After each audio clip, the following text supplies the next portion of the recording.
When it comes to facility stewardship, it's easy to assume that bigger buildings come with bigger challenges and greater impacts. But that's not always the case. Smaller facilities can actually offer unique opportunities for creativity, deeper community engagement, and more focused ministry. Managing a smaller facility does come with its challenges: limited space, fewer resources, often a tighter budget. But the impact a smaller church can have on its community isn't determined by the size of the building. It's about how you make the most of your space, organize your resources, and create an environment that's welcoming, functional, and impactful for your congregation. So what are the key challenges? First, it's the space itself. Smaller churches often need to make every square foot count. That's where flexibility becomes crucial. Does the sanctuary also double as a meeting room? Can the fellowship hall host both gatherings and community events? Smaller spaces demand creative thinking and often require multifunctional areas to make the most of what you have. Next, there's the budget. Smaller churches may not have the financial resources to hire a full team for facility management, maintenance, and upkeep. This often means that responsibility falls on a few dedicated volunteers or a small internal team. While this can be a challenge, it also creates opportunities for creativity and deeper community involvement. One of the biggest advantages of maintaining a smaller facility is the opportunity to develop a personalized approach to stewardship. With a close-knit team of volunteers, everyone can play a role in maintaining and developing the space. This fosters a strong sense of ownership and community. In a smaller setting, you have more flexibility to try out different solutions and tailor your approach to meet the unique needs of your church. To dig into this a bit more, we're going to hear from Jernigan Schwendt, the lead pastor at Discover Church. He'll share his experience working with volunteers in a smaller church without the budget for full staff. Jernigan will provide some great insights on how smaller churches can tap into the strengths of their volunteer teams and build a culture of stewardship, even when resources are limited. Jernigan's perspective on leading a smaller church facility is incredibly practical.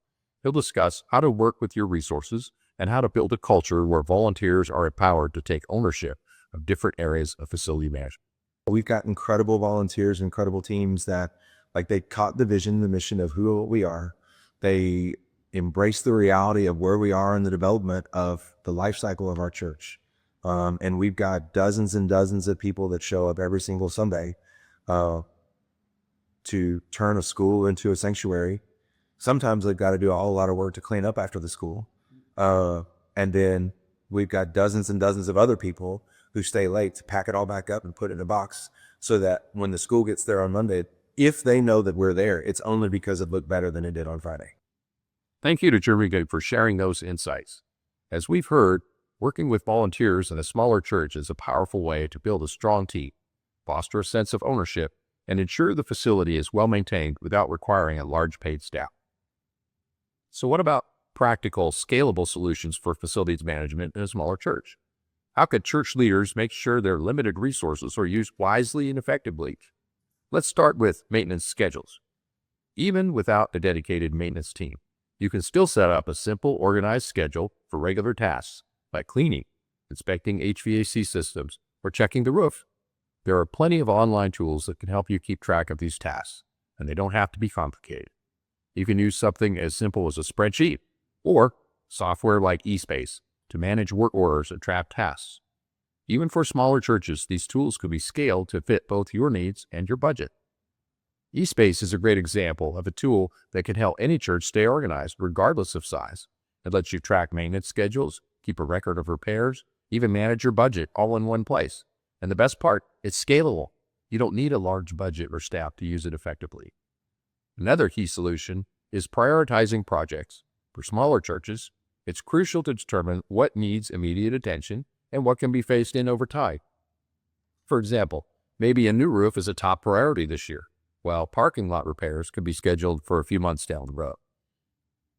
Take the time to develop a long-term facility plan that aligns with your church's mission and break down projects into manageable steps.